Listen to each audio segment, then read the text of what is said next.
So we're at another stop along the road, and there's supposed to be 4 copper mines right in the 73 acres here, and apparently they actually found a lot of copper here. I found some ore over the hill. We're going to go look at that, but first we're going to look at what is probably an entrance to the mine, although I think that at some point they bulldozed it shut because the tailings below me are flattened out, and I'll show that to you, but this is the only mine that I can see, so let's take a look at it. First, you can see where some pack rats have been living here, and they're taking the cactus and they put it around the entrance so the snakes and other critters won't go in there and get them. But I do believe that's part of the mine right there. I really love to go down in it, but I don't want to get bit by a big old rattlesnake. But we'll get a little bit closer. What do you say? Should we? I think we should. All right, so look at that. It's full of rat manure, and that's those little black tablets. They're not energy tablets. And you can see it opens up, definitely opens up in there. Love to go in it, but not today. Maybe we'll come back some other time. Probably not. There's so many Border Patrol people here, it's nuts. They're going up and down the road like crazy. I think it's gonna be interesting tonight. Let me show you some of this ore I'm talking about. Look here, that's the hole we just looked in. You can see it sunk down here as well, and it sunk down here. And these are the tailings, these are the tailings. You can see it's all been flattened out. So I suspect they did that much later with a bulldozer. There's some pretty good chunks of ore over here. I want to show you this can. Isn't that neat? That's an old one right there. It's got the lead solder. Probably full of scorpions.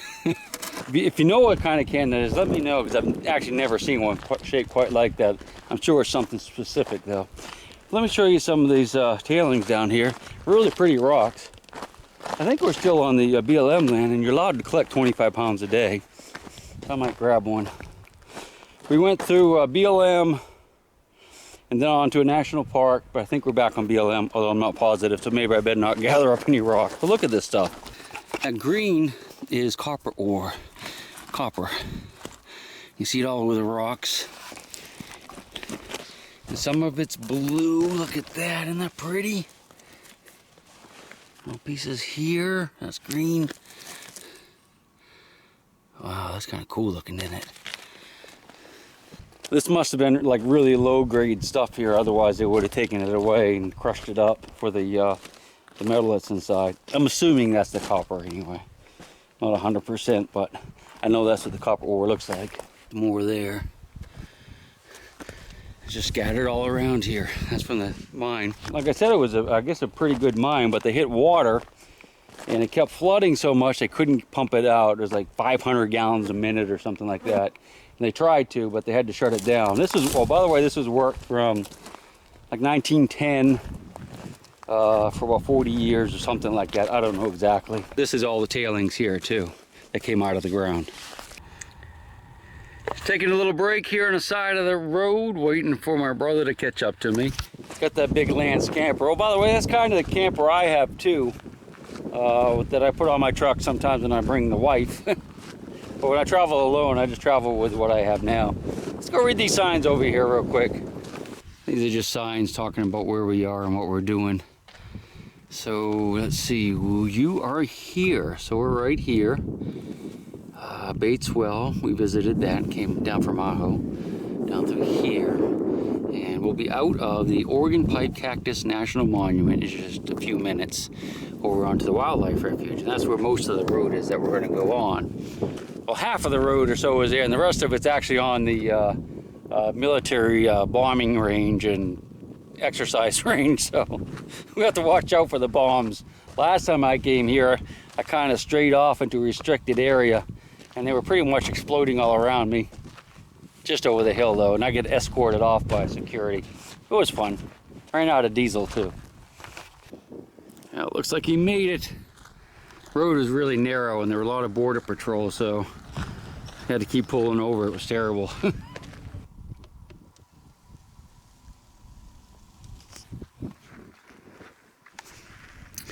Well, this is where the border patrol lives.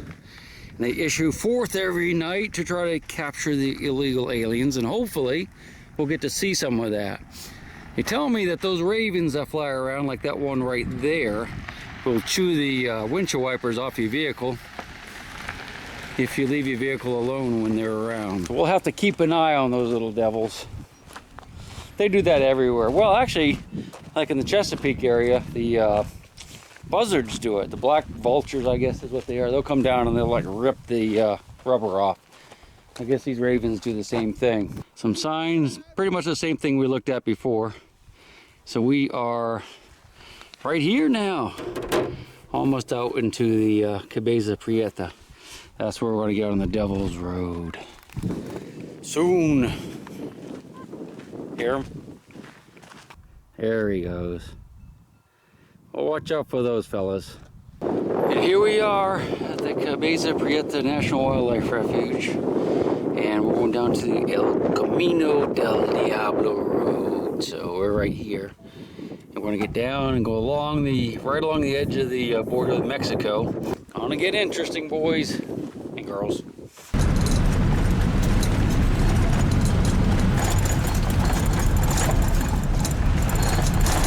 So we're officially on the Camino del Diablo, and it's much more desolate, I feel, in this area than the last 40 miles that we've been on. It just seemed like it changed all of a sudden. Behind me is a big water tank. This is Papago well, and there was a ranch here back in the late 1800s, early 1900s, and also a mine up on this hill behind me. I don't know what's there now. I don't know. We may take a walk up there. I'm not sure. But this was a well. You can see this is just a drilled well now. But I think it was like a dug well before, although I don't know for sure. Let's take a walk around and see if we can see anything interesting. Actually pretty green right in here, but the last 10 miles or so, it was just terribly desolate.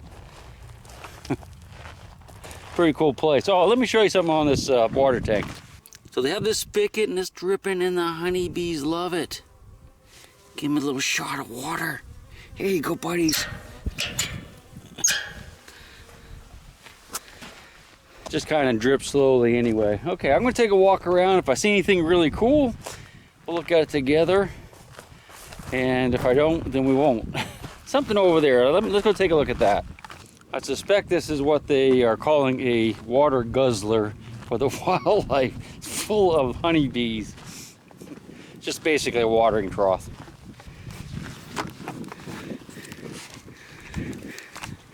Look at all the honeybees. Wonder why it's flowing like that. I guess it's just the wind. Look at them. Look.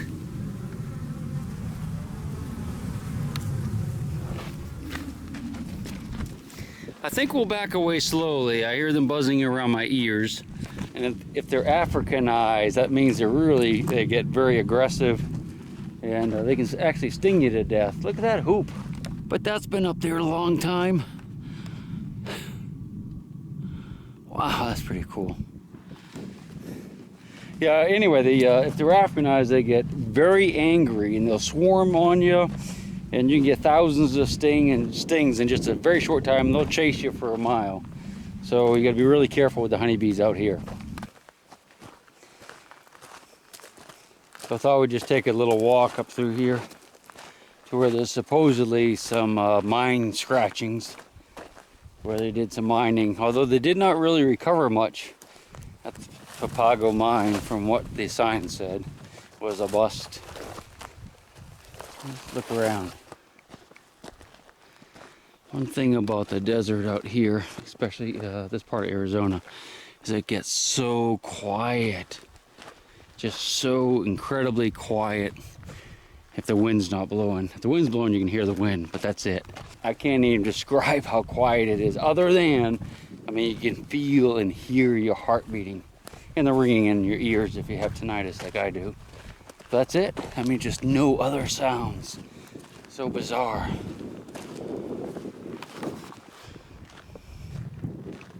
See, that's been cleared. That's been flattened right there for some reason. Let's go look at that. There's an old barbed wire fence. It's probably an old style of some sort. Stretches on out across. This has been a wildlife refuge for quite a while, so I'm sure that's really old. Yeah, I'm not sure what this is all about. It looks almost like an old roadway. If you look right here, you can see how it kind of, they've moved the rocks to the side, so they had something going on right here. Don't know what. Let's follow it. See what happens. See where it goes. Only the shadow knows where it goes. Well, actually, it looks like it just kind of branches right here, and one goes out that way and one curves around. It's a pile of rocks. I wonder if this is a grave. It's kind of weird to have that rock sitting up like that. They say there are a lot of graves out here. People buried. I doubt it, I guess.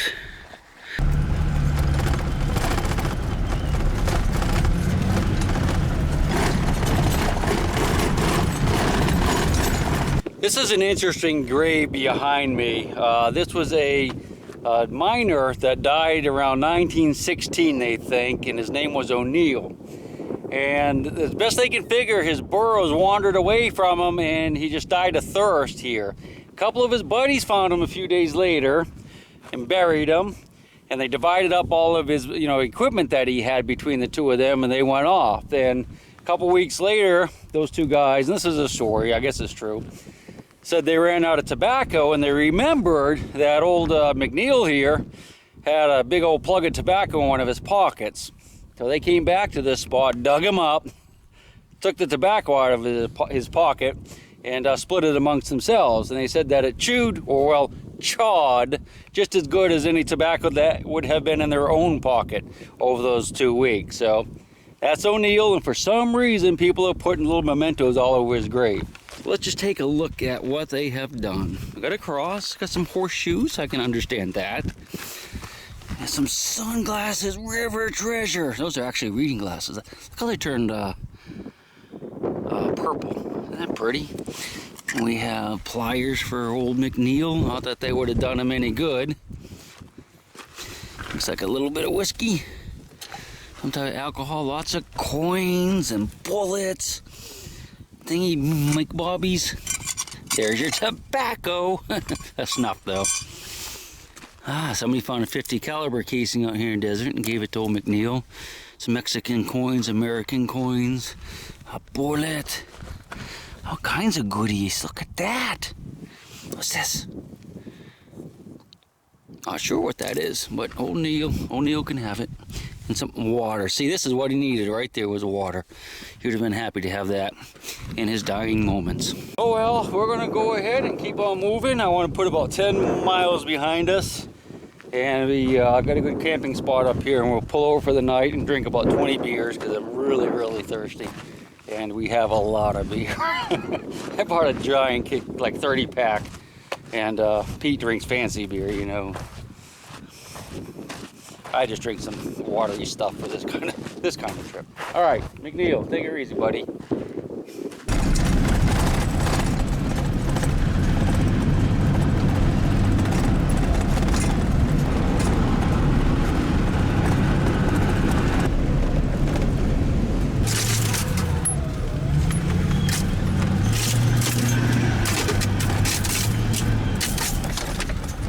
So what we're driving through now is called a playa, which is actually a dry lake bed. You see it's very flat and with lots of ruts, so it's a little bit bumpy. When you look off to the left there, that's Mexico right over there. And we get to drive through the ruts. The ruts are caused by the water when it lays in this lake bed after rain. But it's certainly not wet now. So we've left the playa area and we're heading up to where there's a lot of lava flows. Like you can see those rocks there, those black rocks, that's actually lava. Well, old lava, and there's a bunch of it in front of us. We're probably going to set up camp pretty soon up this way so we can just chill, maybe drink a few beers, and go on a hike or two.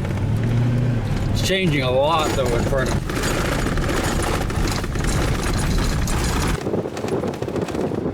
Well, that's going to end our first day on the El Camino del Diablo.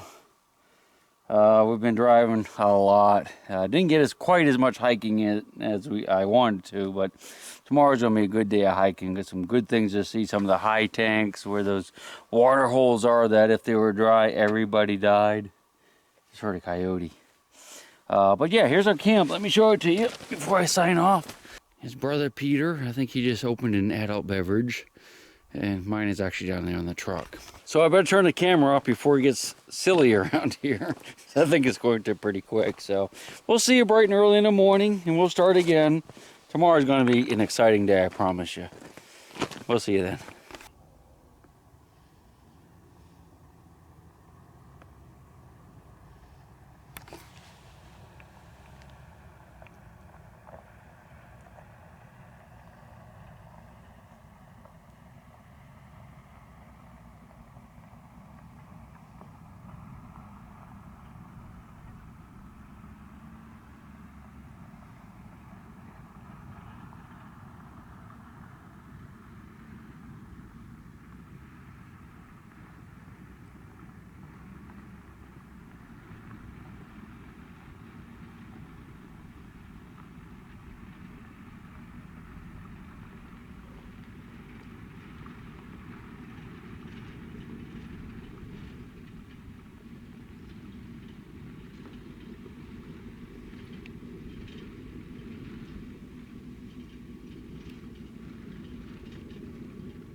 Sure, I'm glad they didn't stop and put me in the back of that truck. Maybe tomorrow night. And I'll rock you until I go to sleep. She'll shake the coins from your pocket, take your gold chain and your locket. Mother Earth has no sympathy. She'll take the ring from your hand and bury it in the sand and keep it for eternity. Mother Earth, she's got her secrets she's promised to keep hidden in her dirt.